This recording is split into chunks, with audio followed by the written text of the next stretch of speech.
this is Lynn speaking for Astrophony, the International Astrology Network, and for perceptivity.co.uk, home of metaphysical astrology. And this is the overview for Sun in Capricorn.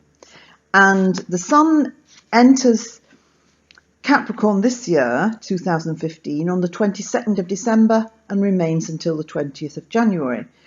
Normally, the Sun enters Capricorn on the 21st of December, but every few years, every 3 years or so, there's a blip, and so there is a day's delay. And this year, 2015, is one of those years. But this overview relates to Capricorn from January of 16 to the May of 16. Mercury is retrograde in your sign at the beginning of the year, 16, quickly followed by Jupiter in Virgo. And so the second week of January sees the need to bring in your famous logic or practicality to bear on issues which affect you personally, but reflect the demands or the viewpoints of others, particularly with Mars trawling Scorpio in January and then returning to that sign in June and July, but in retrograde motion. This calls for thoroughness in areas where accountability is concerned in various compartments of life, depending on your individual chart. In the latter part of January and through February, both Venus and Mercury are demanding an impartial look at matters which ought not to be taken too personally, even if they are private, and are better seen as something connected to lifestyle necessity and therefore unavoidable. There can be many ways in which this will affect different Capricorn people, from professional to personal levels of connection and involvement with others.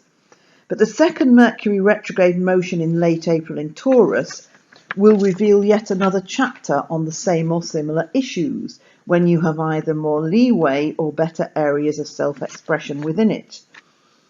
It could be that many of you are taking on new studies or exploits requiring a wider canvas of time or experience to get things the way they need to be.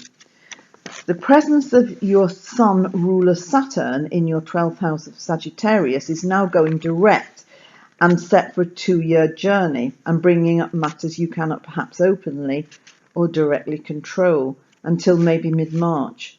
And the period between then and August requires you to amend or address factors that are easier in that time, or at least to consider the potential results of allowing them to carry on unsupervised. Jupiter in Virgo will be lending a supportive influence to all matters professional, financial and locational, as long as you are up to speed on what the cost of efforts will mean ultimately. The fact that you can then see where you belong and where you want to make yourself comfortable is something which is not accidental, but is mutually inclusive to the overall standardizing or regulating of the more unwieldy bits of your life. The retrograde motions of both Saturn in Sagittarius and Mars in Scorpio this year give some intensity to those things which are both out of sight and yet important to your definition of where you're aiming to be, given the right guidance and a good headwind.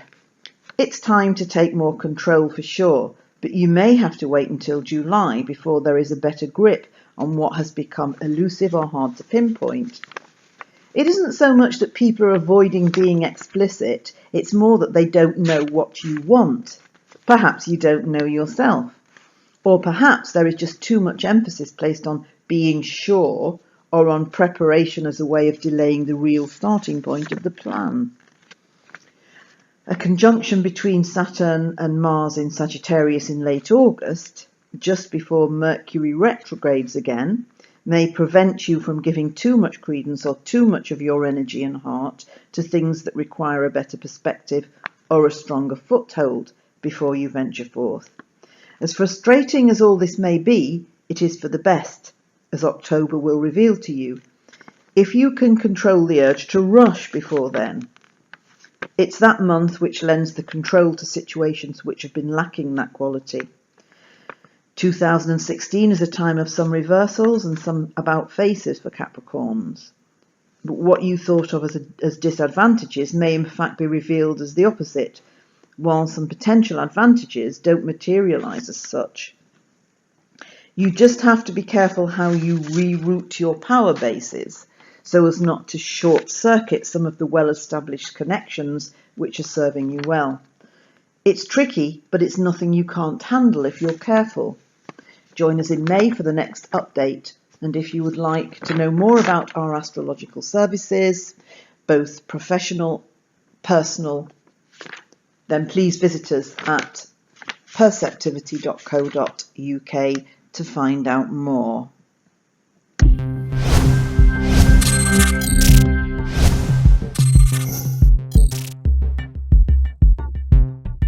Bu akşam seminerimizi canlı olarak mobil uygulamamız üzerinden yapıyoruz.